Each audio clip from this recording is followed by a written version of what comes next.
Hi friends, అందరికీ నమస్కారం.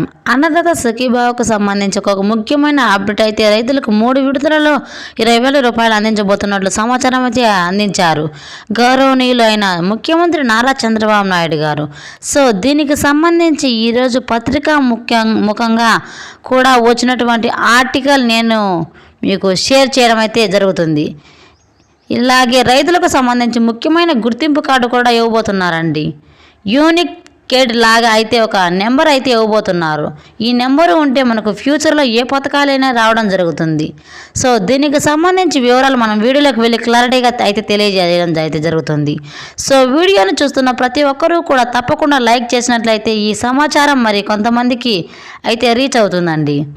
తప్పకుండా అయితే వీడియోని లైక్ చేయండి. సో వివరాలు చూసుకున్నట్లయితే అన్నదాత సుఖీభవ 3 విడతలలో అయితే 20,000 రూపాయల ఆర్థిక సహాయాన్ని అందించే విధంగా ప్రభుత్వాలు అయితే అంచనాలు వేస్తుంది. సో కేంద్రం ఇచ్చే 6,000 రూపాయల సహా ఈ 20,000 రూపాయలు ఉంటాయని చెప్పేసి ప్రతి ఒక్కరూ రైతు కూడా తెలియజేస్తున్నారు.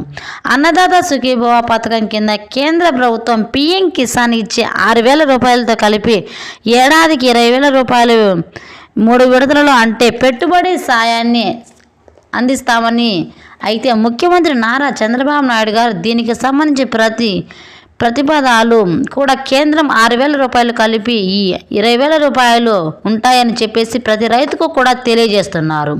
అన్నదాత సుఖీభవ పథకం కేంద్రం ఇచ్చే పిఎం కిసాన్ కింద ఇచ్చే 6,000తో కలిపి కూడా ఏడాదికి 20,000 రూపాయలు విడతల్లో పెట్టుబడి సాయంగా అందిస్తామని ముఖ్యమంత్రి నారా చంద్రబాబు నాయుడు గారు దీనికి సంబంధించి ప్రతిపాదనలు కూడా తయారు చేయాలని చెప్పి కోరారు. మత్స్యకారులకు ఫిబ్రవరి వేట నిషేధానికి కాల వ్యవధికి సంబంధించి 20,000 రూపాయలు చెల్లిస్తామని చెప్పడం జరిగింది. యాదవ క్రూరులకు గొర్రెల పంపిణీ, మేకల పంపిణీ చర్యలు తీసుకోవాలన్నారు. సో ఈ సందర్భంగా వచ్చేసి మీరు చూసుకున్నట్లయితే క్లియర్గా అయితే చెప్పారండి.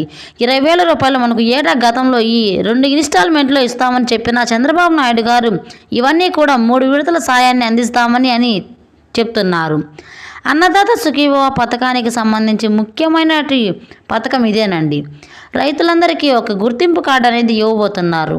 యూనిక్ కోడ్ అనేది ఉండబోతుంది అన్నమాట. ఇప్పుడు ఆధార్ నెంబర్ ఏ విధంగా ఉంటుందో సో రైతులకు సంబంధించి ఒక గుర్తింపు ముఖ్యమైనది ఇవ్వాలని చెప్పేసి మనకు అప్డేట్ అయితే రావడం జరిగింది.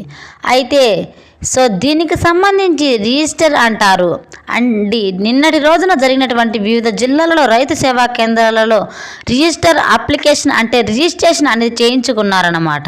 మీరు కూడా కంపల్సరీగా తొందరగా రిజిస్ట్రేషన్ అనేది చేయించుకోవాలన్నమాట. యూనిక్ కోడ్ అనేది రైతు గుర్తింపు కార్డు అనేది ప్రతి ఒక్కరి దగ్గర కూడా ఉండాలి.